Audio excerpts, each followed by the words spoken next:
aimes tellement la bière et l'alcool, c'est quoi ton contre-choc? Un peu comme si quelqu'un qui aime chuter dans l'air, quelqu'un qui aime sauter. Qu'est-ce qu'il lui faut s'il aime sauter? C'est au moins parachute, non? Pour mieux atterrir. Alors si tu aimes sauter en l'air, au moins prends ton parachute.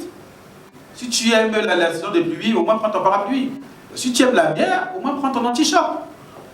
Parce que sans ça, c'est le cancer qui arrive, c'est des maladies cardiaques qui arrivent, avec tous les problèmes que l'alcool peut créer. Dans ce cas, prends quand même un anti-choc. Si tu devais mourir à 43 ans, 45 ans à cause de l'alcool, tu auras peut-être 10 ans, 15 ans de plus. Donc là encore, si tu ne peux pas changer ton mode alimentaire, s'il te plaît tel qu'il est là, prends au moins un anti-choc. Pareil pour quelqu'un qui est totalement malade et qui est déjà sous traitement, diabétique ou AVC ou hypertension ou rhumatisme ou arthrite, qui est déjà sous traitement, ça sera pareil. Prends des produits chimiques, c'est nécessaire puisque tu es malade et que tu as une maladie chronique. N'arrête pas. Mais comme c'est des produits chimiques que tu prends, la chimiothérapie dans le cadre de cancer, comme tu es dosé de produits chimiques, c'est quoi ton contre-choc?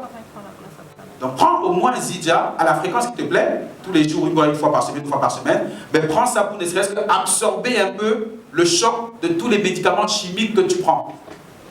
Parce que si tu ne fais pas ça, tu vas prendre des médicaments pour l'hypertension, ça va certes venir t'aider pour l'hypertension, mais en détruisant d'autres organes. Parce que le corps choque quand tu prends des produits chimiques. Effets secondaires. Et ils sont importants lorsqu'on est sous maladie chronique. Alors qu'est-ce qu'il faut faire pour que le corps résiste mieux aux effets secondaires et limite ce qu'on appelle les effets collatéraux? Un peu comme en guerre, lorsqu'on veut bombarder une ville pour tuer les rebelles, ça tue quelques civils au passage. On n'y peut rien. Et on dit, bon voilà, c'est les effets collatéraux. C'est pareil pour la médecine. On prend beaucoup de produits pharmaceutiques pour régler un problème, mais les effets collatéraux, c'est quoi? C'est qu'il y a quelques autres organes qui seront un peu touchés. Et ça prend droit à laisser. On est bien obligé de faire ça.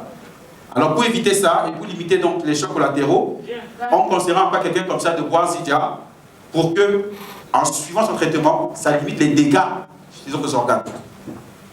Deuxième chose, c'est que comme son corps maintenant a tous les nutriments, en plus des molécules chimiques qu'il prend, non seulement c'est un bon garde-fou pour que d'autres organes ne soient pas attaqués, mais en plus son corps va participer à la fabrication de nouvelles molécules, même que la science ne connaît pas, et qui va faire que le gars va se rendre compte qu'il est en train de remonter petit à petit. Je connais un monsieur qui est sous AVC, traitement d'AVC, et qui boit, je crois, c'est environ 12 médicaments par jour, et qui a arrêté avec 2. Juste 2 semaines après la musique. C'est lui qui décide d'arrêter, parce qu'il se rend compte que ces 2 médicaments n'en a plus besoin. Et il a déjà espoir que bientôt, il va arrêter avec 2 autres et 2 autres. Alors que techniquement, son médecin lui a très bien dit, tu dois prendre des médicaments tous les jours. Vous imaginez 12 médicaments? Vous imaginez la dose chimique qu'il a tous les jours. Mais il est obligé de prendre ça. Mais quand il prend ça, ça a d'autres dégâts. Donc celui-là, je lui prescris fortement, et je lui répète tous les jours. Fais ça. Et c'est le rôle des entrepreneurs de santé. C'est de dire tous les jours aux personnes, bois ça. Vous ne faites que ça. Et quand il y a moyen d'obliger quelqu'un à boire, vous le faites. J'ai obligé mon fiscaliste à distribuer Zidia. Aujourd'hui, je crois qu'il n'est pas très mécontent. Même sur la média. J'ai l'inscrit sans son avis. Comme je lui dois, il me présente ses factures tous les mois, ben moi je coupe. Donc, même les personnes à qui on peut imposer Zidia, vous imposez. Parce qu'après, je viens vous dire merci. D'un entrepreneur de santé prescrit, il dit tu dois avoir ça. Et le Cameroun a, je crois aujourd'hui, 26 millions d'habitants. Alors, 26 millions d'habitants, combien de consommateurs potentiels de Zidia? 26 millions. Une personne, un Zidia. Donc, vous voyez que le marché est vaste. Il y a plein de gens qui en ont besoin. Pour prévenir, pour guérir. Donc, ce produit, vous comprenez maintenant pourquoi lorsqu'on dit qu'il guérit tout. Vous comprenez pourquoi?